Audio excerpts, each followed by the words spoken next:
Olá pessoal, tudo bem? Então aqui Srila Prabhupada continua explicando, né, a deterioração da era de Kali. E ele fala assim que assim, os homens desventurados dessa era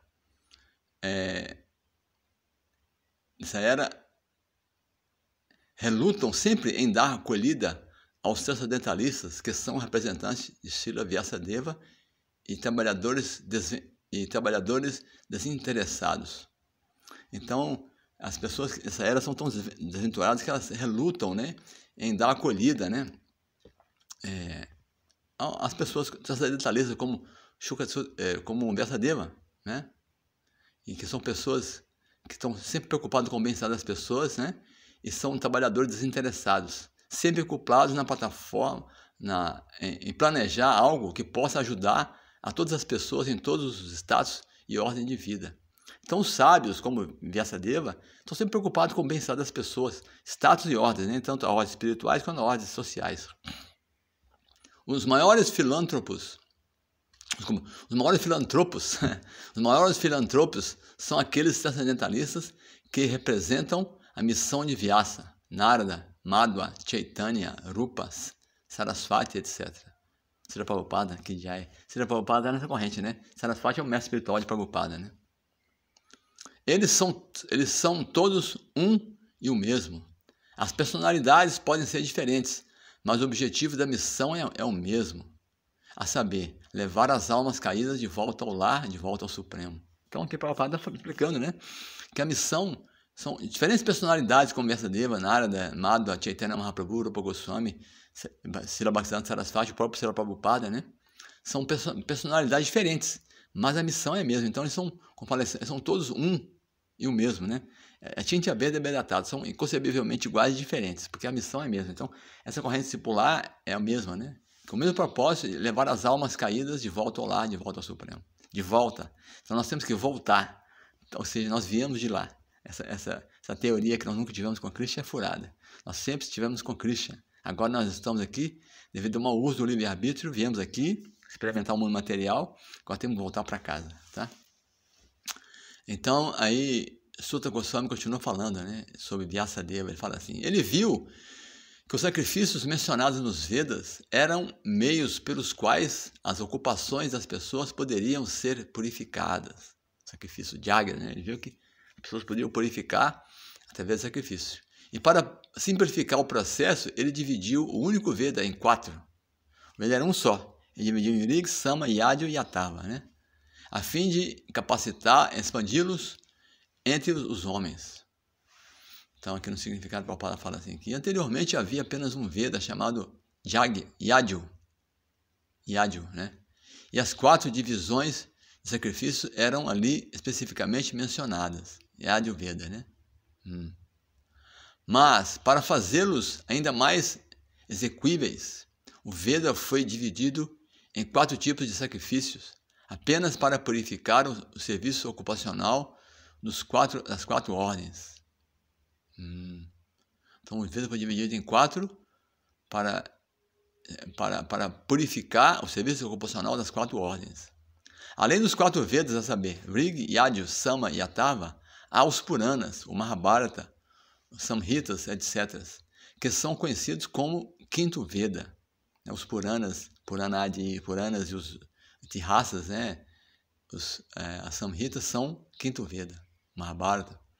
Srila Vyasadeva e seus muitos discípulos foram todos personalidades históricas, e eles eram muito bondosos e compassivos com as almas caídas dessa era de Kali. Sendo assim, os Puranas e o Mahabharata foram tirados de fatos históricos relatados que explicavam o ensinamento dos 4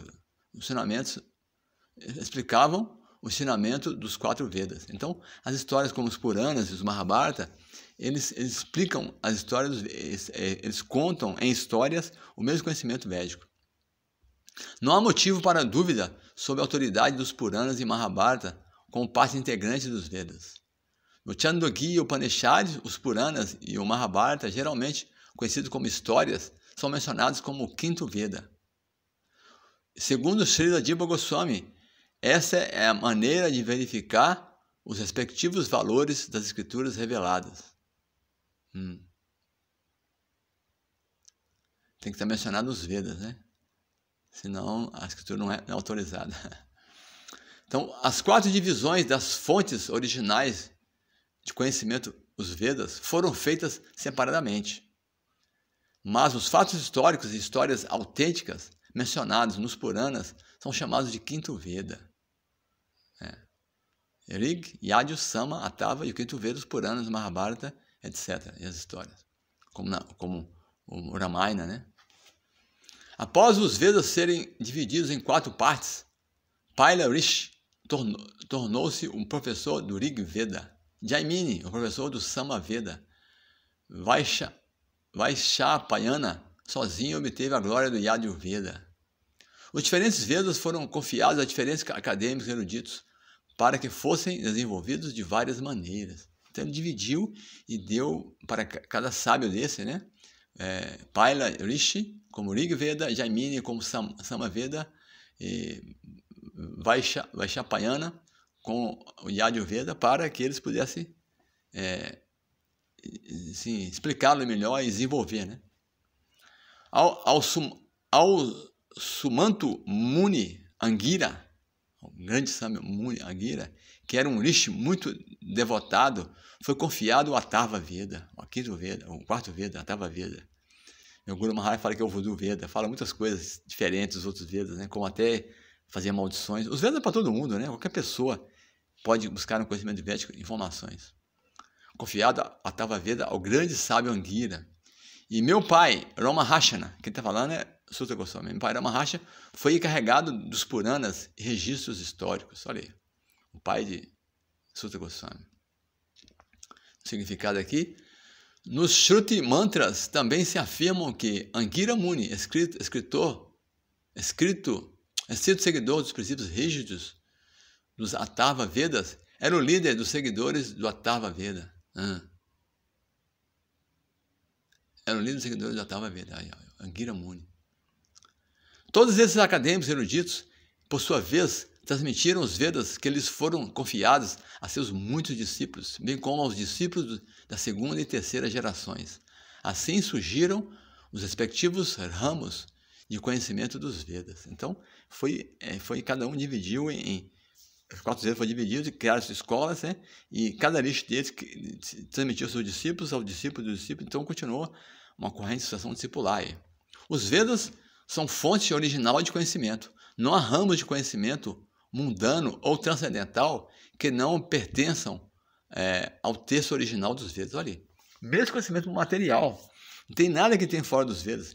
Conhecimento mundano e espiritual. Olha, não há ramo de conhecimento mundano ou transcendental que não pertençam aos textos originais dos Vedas. Eles simplesmente foram desdobrados em diferentes ramos. Foram originalmente transmitidos por grandes, respeitáveis, eruditos mestres. Em outras palavras, o conhecimento védico, fragmentado em diferentes ramos, por diferentes sucessões discipulares, tem sido distribuído em todo o mundo. Ninguém, portanto, pode proclamar conhecimento independente, além dos Vedas. Ninguém pode falar, eu conheço, mas na minha opinião, o papai fala, não tem a minha opinião. Baseado em quê? Em que Veda? Porque tudo vem dos Vedas, né? Ninguém, portanto, pode proclamar conhecimento independente, além dos Vedas. Não pode.